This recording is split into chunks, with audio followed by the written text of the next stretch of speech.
dentro dele, e o amor. Deus, em gratidão, restituiu de novos filhos, aumentou os rebanhos, proporcionou-lhe escravos e servos. É outro exemplo de depressão da Bíblia. Mas se nós voltarmos para o Ocidente, será no Ocidente que nós vamos encontrar a depressão 400 anos antes de Jesus, quando o pai da medicina, Hipócrates, tem a ocasião de dizer que todos os males que afetam a criatura humana são resultado de 4 humores. Ele dizia que nós possuímos 4 humores, sendo o sangue, a bilis negra, a bilis amarela e outro que ele denominava com muito carinho. Então dizia ele que a bilis negra é uma herança da desobediência de Eva. O pecado está em nós como culpa, que as religiões souberam cultivar isso muito bem. Até hoje a mulher moderna tem culpa, uma culpa inconsciente que na área sexual ou a perverte para poder libertar-se da culpa, ou a acrisola no conflito, achando que a comunhão sexual é pecaminosa, é imunda, é punitiva, graças a essa herança mitológica atávica. Então, mais tarde, terá a ocasião de Hipócrates dizer que a melancolia, era a palavra clássica, é resultado exatamente dessa culpa do pecado da desobediência de Eva, e passa na história a melancolia a ser um fator de desagregação da criatura humana.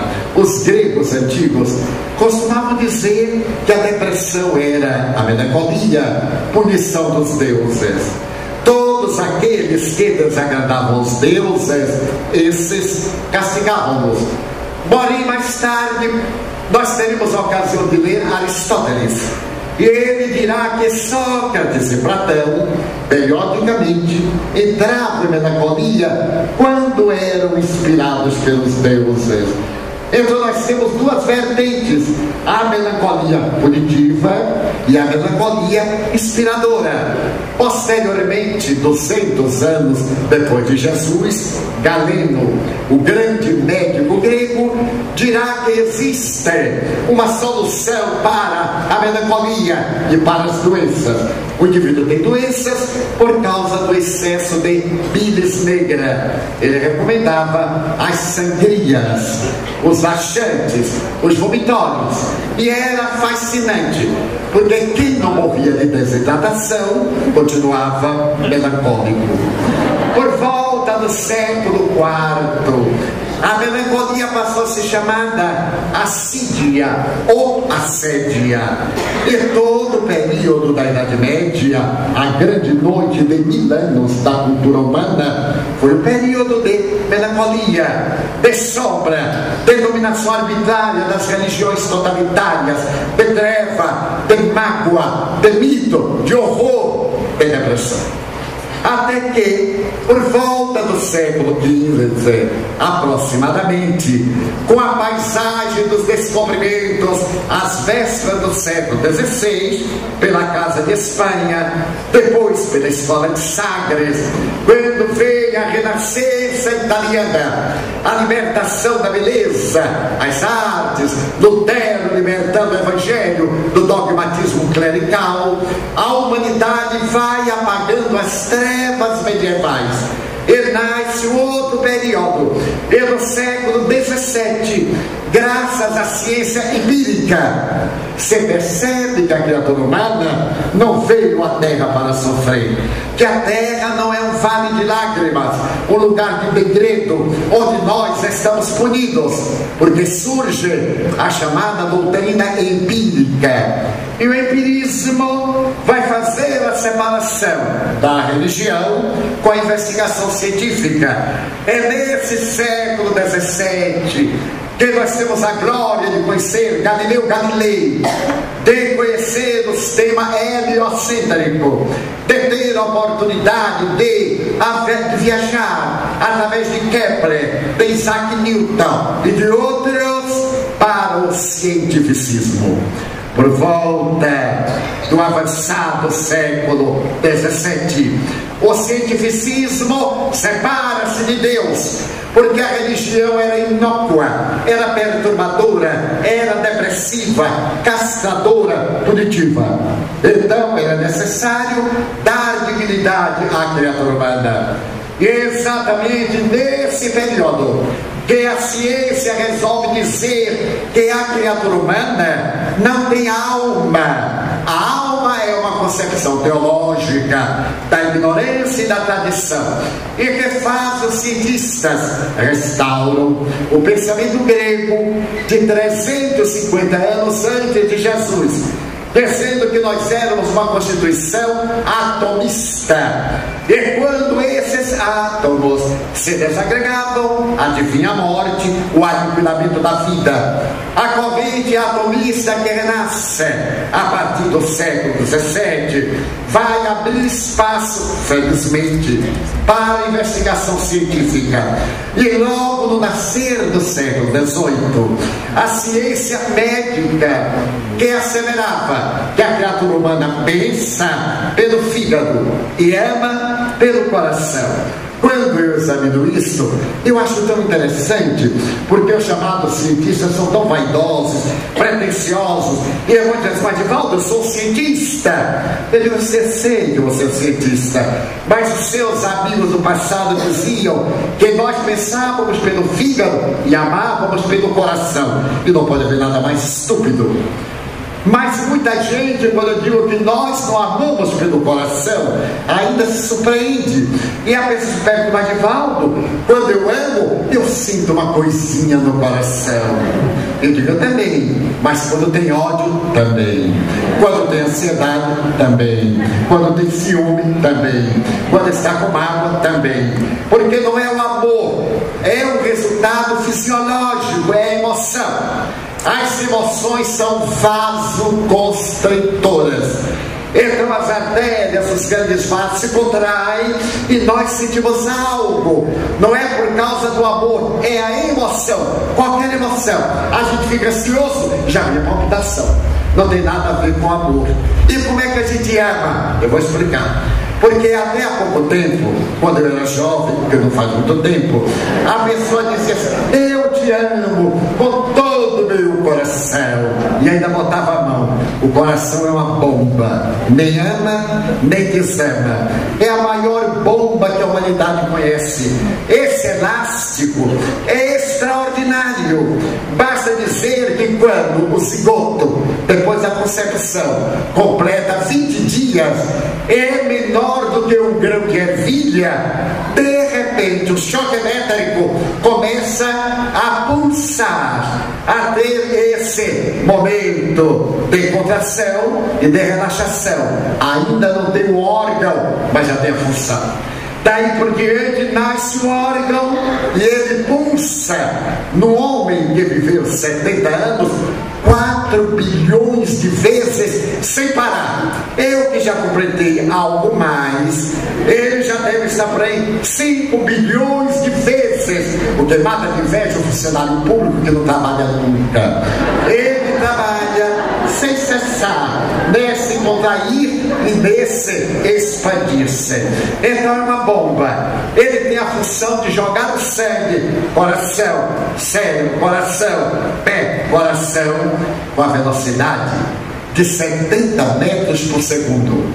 É uma bomba extraordinária, um elástico, que ainda não se pode fazer nada mais resistente do que o músculo cardíaco, que vive como em mim 84 anos.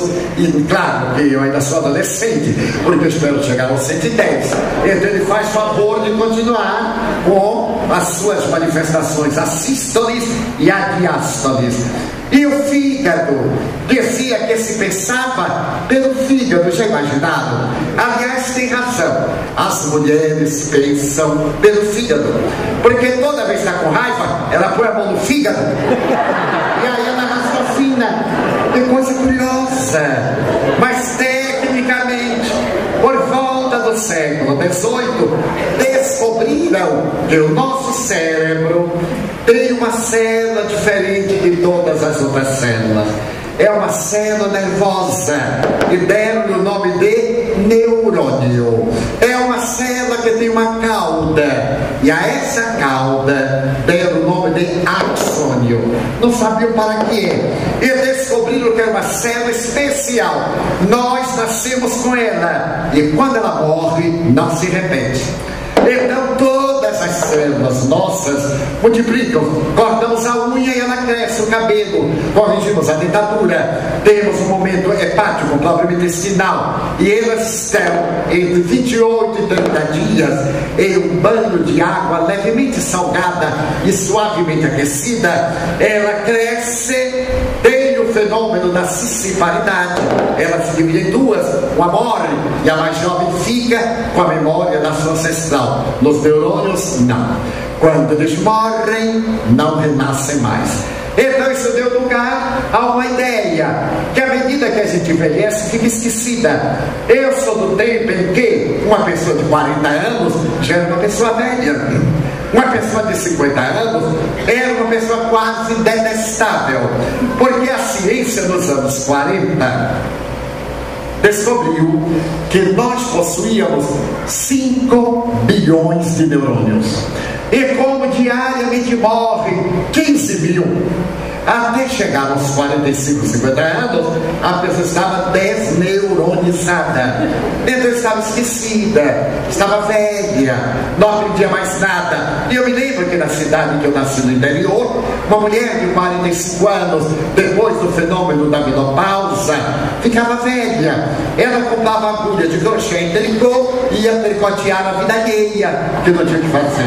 E os homens iam jogar dama, gamão, paciência, aqueles velhotes de 45, 50 anos, porque havia uma tradição que a pessoa já era velha e que não aprendia mais nada. Por volta dos anos 50, com a evolução da tecnologia e o surgimento dos microscópios de lentes mais aguçadas, esse número de neurônios passou a ser 50 bilhões. Então a ciência disse que o importante é não envelhecer mentalmente, não ficar com a mente preguiçosa. O que acontece é que nós vamos realizando a nossa vida, vamos perdendo interesse, e quando chegamos aos 50 anos, aí a vida já não tem mais o encanto, porque nós perdemos as motivações, e claro, os neurônios deixam de funcionar, porque o corpo foi feito para o exercício, a ginástica, a movimentação. Daí todo mundo que vive atrás do repouso está cada dia pior, mais mole, mais gorda, mais lerda. É necessário dar uma dinâmica ao organismo. Essa máquina foi criada para a ação, para a movimentação. É técnica de saúde, o jogging, caminhar, fazer exercício, nadar principalmente, montar bicicleta, e também falar mal dos outros, porque a língua é um órgão que precisa ser movimentado periodicamente.